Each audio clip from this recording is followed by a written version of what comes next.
अक्सर हम यही सुनते हैं कि सपनों को पूरा करने के लिए कड़ी मेहनत की जरूरत होती है, लेकिन अगर यही सपना हमें गलत रास्ते पर ले जाए तो अंजाम भी बुरा होता है। आज हम आपको ऐसी ही दिल दहला देने वाली सच्ची घटना के बारे में बताने जा रहे हैं, जिसे अंजाम दिया था एक ऐसे मास्टरमाइंड शख्स ने जिसका सपना था रातों रात अमीर हो जाने का। तारीख 19 जून 2011। इंदौर शहर का पौष इलाका श्रीनगर, जहां पर एक ही परिवार में रहने वाली 3 महिलाओं की हत्या बड़ी ही बेरहमी से कर दी गई थी। ऐसी घटना थी जिसे rarest of the rare case का नाम दिया गया था। इसके साथ ही ये देश का ऐसा केस बना जिसमें पहली बार किसी महिला की धारा 302 के तहत दोषी ठहराया गया, जिससे फांसी की सजा सुनाई गई। साथ ही इस केस में एक के बाद एक ऐसे कई खुलासे हुए जिस पर यकीन कर पाना थोड़ा मुश्किल है। आखिर कौन था वो जिसने अमीर बनने के सपनों को पूरा करने के लिए एक ही परिवार की पूरी पीढ़ी को खत्म कर दिया? आखिर क्या है इस ट्रिपल मर्डर केस की पूरी कहानी और क्या कुछ हुआ है अभी तक इस पूरे केस में, ये जानेंगे हम आज के इस वीडियो में। लेकिन आगे बढ़ने से पहले आप हमारे चैनल पर नए हैं और आपने अभी तक हमारे चैनल को सब्सक्राइब नहीं किया है तो जल्दी से कर लें, ताकि हमारे चैनल पर आने वाली जानकारी आप तक समय पर पहुंच सके। ये कहानी है इंदौर शहर में रहने आए 42 साल की मेघा देशपांडे की, जो एक वर्किंग वुमेन थी, जो एक MLM यानी मल्टी लेवल मार्केटिंग में काम करती थी। आपने MLM बिजनेस के बारे में तो सुना ही होगा, जिसमें बहुत सारी कंपनी मेंबर बनाती हैं और कोई मेंबर जितने लोग जोड़ता है उतनी कमाई होती जाती है। तो होता है कि मेघा ने भी इस बिजनेस के जरिए काफी पैसे कमाए होंगे। मेघा इंदौर के इस घर में अपनी 21 साल की बेटी अश्लेषा और अपनी 70 साल की मां रोहिणी के साथ रहती थी। मेघा के पति भी बैंक में मैनेजर थे और वो दूसरे शहर में रहते थे।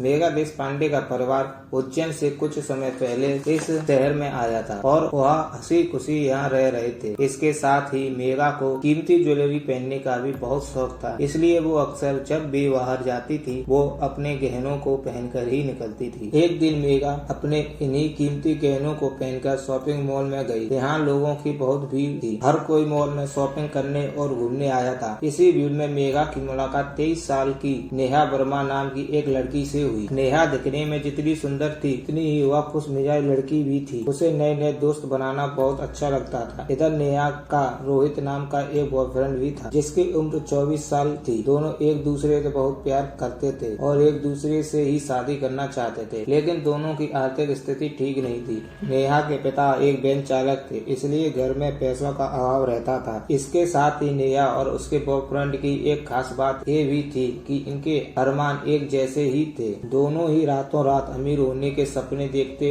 रहते थे ताकि वो आराम से अपनी जिंदगी जी सके। इसी बीच नेहा और मेघा के बीच दोस्ती गहरी होती गई। नेहा अक्सर मेघा को कॉल किया करती थी कि बिजनेस के बारे में जानना चाहती थी। जब नेहा ने MLM बिजनेस के साथ जुड़ने की इच्छा जताई, 13 जून 2011 को मेघा कॉल करके नेहा को MLM बिजनेस के साथ जुड़ने को कहती है और उससे घर पर आने को कहती है। इसके बाद नेहा मेघा के घर पहुंचती है और कुछ समय बाद वापस चली जाती है। इसके बाद दोपहर तक मेघा के घर पर सन्नाटा पसरा रहा। ना तो घर पर कोई दिखाई दे रहा था, ना ही किसी की आवाज आ रही थी। तभी एक महिला जो कि मेघा देशपांडे के फ्लैट के पास ही रहती थी, वो उनके घर के आगे से गुजर रही थी। उन्होंने देखा मेघा देशपांडे का घर बंद था। आसपास खून के धब्बों से पैरों के निशान बने हुए थे। ये देखकर वो घबरा गई। उसने मकान मालिक को बुलाया। मकान मालिक भी तुरंत वहां पहुंच गया। उसके बाद उन्होंने मेघा देशपांडे को आवाज लगाई। काफी देर तक आवाज लगाने के बाद ना तो घर के अंदर से कोई बाहर निकला, ना ही किसी ने जवाब दिया। इसके बाद मकान मालिक ने घर की खिड़की से अंदर झांकने की कोशिश की। अंदर झांकते ही उसकी जोर से चीख निकली, क्योंकि घर के अंदर का नजारा बहुत ही खौफनाक और भयावह था। उन्होंने देखा कि घर के अंदर एक नहीं, दो नहीं, बल्कि 3 लाशें पड़ी हुई। ये लाशें किसी और की नहीं बल्कि मेघा, उसकी बेटी अश्लेषा और मेघा की मां रोहिणी की थी। ये देखते ही मकान मालिक ने तुरंत पुलिस को फोन करके जानकारी दी। खबर मिलते ही पुलिस वहां मौके पर पहुंच गई। धीरे धीरे लोगों को जब इस घटना की खबर मिली तो उनके घर के बाहर भीड़ जमा होना शुरू हो गई। इसी बीच जब पुलिस उनके घर के अंदर गई तो उनका भी दिल पसीज गया, क्योंकि एक ही परिवार की 3 महिलाओं की हत्या की गई थी, जिसमें माँ, बेटी और नानी शामिल थी। वहीं इस केस में सबसे बड़ा क्लू पुलिस के हाथ लगा। दरअसल पुलिस को हत्या वाली जगह से 2 बुलेट सेल मिली। इसके बाद पुलिस ने जांच पड़ताल करनी शुरू की। इसके बाद उन्हें पता लगा कि मेघा देशपांडे की हत्या उनके सर पर गोली लगने से हुई है, लेकिन मेघा के सर पर एक ही गोली लगी थी। दूसरी गोली किस पर चलाई गई थी, ये देखने के लिए पुलिस ने इन तीनों लाशों को पोस्टमार्टम के लिए भेजा। और जब पोस्टमार्टम की रिपोर्ट आई तो ये पता चला कि मेघा देशपांडे की बेटी और मां की हत्या शरीर पर चाकुओं को गोद कर तो हुई है, लेकिन चाकुओं से 1 या 2 बार नहीं किया गया था, बल्कि कई बार चाकू गोद कर बड़ी बेरहमी से उसकी हत्या की गई थी। जब पुलिस के सामने यह सवाल खड़ा हुआ था कि आखिर दूसरी गोली किस पर चली थी, जब देशपांडे के परिवार की हत्या की खबर लोगों तक पहुंची तो उनके भी रोंगटे खड़े हो गए और वे जल्द से जल्द केस को सुलझाने और आरोपियों को पकड़ने की मांग करने लगे। लोगों के बढ़ते दबाव के कारण पुलिस पर इस केस को जल्द से जल्द सुलझाने का दबाव बढ़ गया था। इसके बाद पुलिस भी हत्यारों को ढूंढने की कोशिश में जुट गई, लेकिन कहीं से भी और क्लू पुलिस को नहीं मिल रहा था। जब पुलिस ने हत्या वाली जगह पर पड़े खून के धब्बों की जांच करवाई तो पता चला कि इन तीनों महिलाओं के खून के धब्बों के साथ साथ वहां पर एक और शख्स का खून भी पड़ा हुआ था। इसके बाद पुलिस को इस बात का यकीन तो हो गया था कि ये खून के धब्बे जरूर खूनी के ही हो सकते हैं। इसके लिए उन्होंने पास के ही अस्पताल में जाकर जांच शुरू कर दी कि हाल ही में किसी ने गोली लगने पर इलाज करवाया है। एक तरफ पुलिस सबूत जुटाने में लगी हुई थी, वहीं दूसरी ओर इस केस को लेकर पुलिस ने लूट और हत्या का मुकदमा दर्ज किया। इसके बाद उन्हें पता लगा कि मेघा देशपांडे की हत्या उनके सर पर गोली लगने से हुई है, लेकिन मेघा के सर पर एक ही गोली लगी थी। अब और सख्ती से आरोपी की तलाश शुरू कर दी। पुलिस ने कॉल डिटेल निकालवानी शुरू की तो ये पता लगा कि एक नंबर से बार बार नेहा देशपांडे के पास कॉल आती थी। उसकी काफी देर तक फोन पर आपस में बातचीत भी होती थी। जब पुलिस ने इस नंबर की जांच की तो पता लगा कि ये नंबर किसी और का नहीं बल्कि नेहा का था। पुलिस को नेहा पर शक तो था, लेकिन नेहा के खिलाफ उन्हें कोई भी पुख्ता सबूत नहीं मिल रहा था। पुलिस के पास सबूत इकट्ठा करने, गुनहगार तक पहुंचने का बस एक ही रास्ता था, नेहा के बारे में पता लगाना, क्योंकि यही एक छोटा सा सबूत उन्हें मिला था जो देशपांडे परिवार के हत्यारों तक उन्हें पहुंचा सकता था। अब पुलिस ने नेहा के बारे में पता करना शुरू किया और उसकी लोकेशन को ट्रेस करने लगी।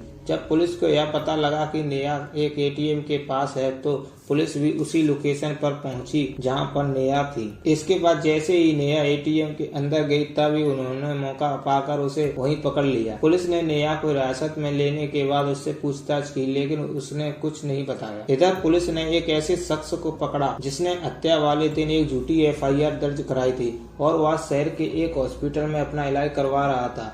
जब इस शख्स के बारे में छानबीन हुई तो पता चला कि ये कोई और नहीं बल्कि नेहा का प्रेमी राहुल था, जिसके पैर में गोली लगी हुई थी। पुलिस का शक तभी यकीन में बदल गया जब उन्हें यह पता चला कि देशपांडे परिवार के घर पर जो खून मिला है वो राहुल का ही था। इसके बाद पुलिस ने सख्ती से पूछताछ करनी शुरू की। तब दोनों ने अपने गुनाह कबूल किए। दोनों से पूछताछ करने के बाद एक नए राज खुलते गए। नेहा ने बताया कि उसकी मुलाकात मेघा से मॉल में हुई थी, क्योंकि मेघा दिखने में काफी अच्छी और अमीर घर की नजर आ रही थी। हाई प्रोफाइल दिखने वाली थी। मेघा ने हाथ और गले में सोने की कई कीमती जेवरात पहने हुए थे। नेहा ने जब मेघा के शरीर पर इतने सारे जेवर देखे थे वह हैरान हो गई। तभी नेहा के दिमाग में मेघा देशपांडे के करीब जाने और उससे दोस्ती करने का ख्याल आया और वो मेघा से बातचीत करने के लिए जानबूझकर उससे जा टकराई। मेघा के हाथ में सामान था जो कि टकराने के कारण नीचे गिर गया था। नेहा ने जल्दी से सॉरी आंटी कहा और फिर सामान उठाने के लिए मेघा की मदद करने लगी। इसी बीच उसे अच्छा मौका मिला मेघा से बात करने का। धीरे धीरे नेहा ने मेघा के साथ बात बढ़ाई ताकि वो उसके करीब जा सके। इसी दौरान उसने मेघा से खूब बातें की, यहाँ तक कि वो उसे छोड़ने उसकी कार तक भी गई। अब नेहा को ये तो पता लग गया था कि मेघा किसी अमीर परिवार से है। मेघा को देखते ही उसके मन में ख्याल आया रातों रात अमीर बनने का और उसने मेघा को देखते ही उसे लूटने की साजिश रची और अपने जाल में फंसा लिया। इसके बाद नेहा ने इस प्लान में अपने बॉयफ्रेंड राहुल को भी शामिल किया। उसने राहुल को बताया कि उसकी एक ऐसी महिला से बातचीत होती है जो एक बहुत रईस घर से है, उसके घर पर केवल महिला ही रहती है। मेरी उनके साथ काफी अच्छी बातचीत भी है। ये सुनकर राहुल के दिमाग में भी यही ख्याल आया कि ये तो अच्छा मौका है कि घर में कोई आदमी नहीं है, सिर्फ महिलाएं ही हैं। फिर क्यों ना लूटा की जाए ताकि उनकी आर्थिक तंगी सुधर सके और वो शादी के बाद आराम से रह सके। उन्हें ज्यादा मेहनत करने की जरूरत भी नहीं पड़ेगी। इसके बाद राहुल इस साजिश की तैयारी करने लगा। वह मन ही मन मेघा के घर में लूटपाट करने की योजना बना रहा था। उसे लग रहा था कि लूटपाट के लिए वह उनकी हत्या कर देगा ताकि कोई उसके खिलाफ बोल ना पाए। लेकिन उनके पास मेघा को मारने के लिए पिस्टल नहीं थी। इसके लिए राहुल ने सहारा लिया मनोज का, क्योंकि मनोज के पास पिस्टल थी। मनोज राहुल का दोस्त और वह उम्र में नेहा और राहुल से काफी बड़ा था। अब वो दिन भी आ गया जिस दिन नेहा और उसके प्रेमी ने इस घटना को अंजाम देना था। मेघा के घर उसके अलावा माँ और बेटी ही थी। घटना वाले दिन नेहा ने एक मल्टी लेवल मार्केटिंग के जरिए ऐसा बहाना बनाया ताकि वह मेघा के घर में जा सके। काम के सिलसिले में नेहा मेघा के घर पहुंची। वह मेघा से लेकर कंपनी का फॉर्म भरने लगी, लेकिन उसे भरना कैसे है इसके लिए उसने मेघा से कहा कि पास में ही उसका एक दोस्त रहता है और उसे वह यहाँ बुलाकर फॉर्म को भरने में उसकी मदद लेना चाहती है। उसके बाद नेहा ने फोन कर उन्हें बुलाया और प्लान के मुताबिक राहुल और मनोज भी मेघा के घर में घुस गए। घर में घुसते ही रोहित ने पिस्टल दिखानी शुरू कर दी। फिर उसने बिना कुछ सोचे समझे मेघा पर बिल्कुल पास से गोली मारी, जिससे उसकी मौके पर ही मौत हो गई। ये राहुल वही शख्स था जिसने मेघा पर सबसे पहले गोली चलाई थी। गोली की आवाज सुनकर कमरे में अश्लेषा और उसकी नानी भी दौड़ी दौड़ी वहाँ पहुँची। उसके बाद उन्होंने अश्लेषा को डरा धमकाकर उसका एटीएम कार्ड लेकर उसका पिन पूछ लिया। इसके बाद रोहित ने गोली से अश्लेषा और उसकी नानी को मारने की कोशिश की, लेकिन हड़बड़ी में यह गोली राहुल के पैर में जा लगी। इसके बाद उन्होंने चाकू से मार कर उनकी हत्या कर दी। इसके बाद उन्होंने वहाँ से निकलने से पहले 1.5 लाख रुपए, 5 लाख रुपए की कीमती जेवर और एटीएम कार्ड लेकर फरार हो गए। ये वही एटीएम कार्ड था जिससे नेहा पैसे निकलवाने जा रही थी। तभी पुलिस ने एटीएम के पास नेहा को पकड़ा था। इसी कार्ड के जरिए पुलिस ने नेहा को हिरासत में लिया था। इसके बाद राहुल ने अपने पैर पर गोली का इलाज कराने के लिए झूठी एफआईआर दर्ज कराई। यह सब आरोपियों ने पुलिस को अपने बयान में बताया था। उन्होंने साथ ही ये भी कहा कि उनका प्लान था कि मर्डर करके सारी चीजें लूट लेंगे, फिर हम कभी भी पकड़े नहीं जाएंगे। लेकिन ज्यादा देर न करते हुए पुलिस ने इस केस को सुलझाया और हत्यारों को पकड़ लिया। ये बात धीरे धीरे लोगों तक पहुंच गई कि देश पांडे परिवार के हत्यारे पकड़े गए हैं। इसके बाद लोगों ने उन्हें कड़ी से कड़ी सजा दिलाने की मांग की। दिसंबर 2013 में निचली अदालत में इन तीनों ही आरोपियों को फांसी की सजा सुनाई थी और आईपीसी की धारा 302 के तहत आरोपियों से मिले खून से सने कपड़े, चाकू, जूते और लूटे हुए जेवर मौजूद किए। इसके बाद 2014 में हाई कोर्ट की इंदौर बेंच ने अदालत के इस फैसले को गंभीर बताते हुए नेहा वर्मा, उसके प्रेमी राहुल और मनोज की फांसी की सजा को बरकरार रखा और साथ ही कोर्ट ने इस केस को rarest of the rare case भी माना। नेहा वर्मा इन दिनों इंदौर सेंट्रल जेल में बंद है। हाल ही में वो जेल में रहते हुए अन्य महिला कैदियों को ब्यूटी पार्लर कोर्स करवा रही है। तो दोस्तों, देखा आपने कैसे पैसा एक इंसान को वो सब करवा देता है जिसका अंजाम अंत में बहुत ही भयानक होता है। के साथ ही हमें इससे ये भी सीख मिलती है कि हमें पब्लिक प्लेस में कीमती जेवरात पहनकर नहीं निकलना चाहिए। किसी अनजान शख्स से एकदम से दोस्ती नहीं करनी चाहिए। ये छोटी छोटी चीजें ही सीखने वाली होती हैं, जिससे हम खुद की सुरक्षा और अपने परिवार की सुरक्षा कर सकते हैं। आपको इस केस से क्या सीख मिली, हमें जरूर बताएं। इसके साथ ही दोस्तों, क्या आपको यह पता है कि इंदौर में ये पहली बार हुआ था जब कोर्ट ने किसी लड़की को फांसी की सजा सुनाई? आपको क्या लगता है, क्या कोर्ट ने सही फैसला लिया?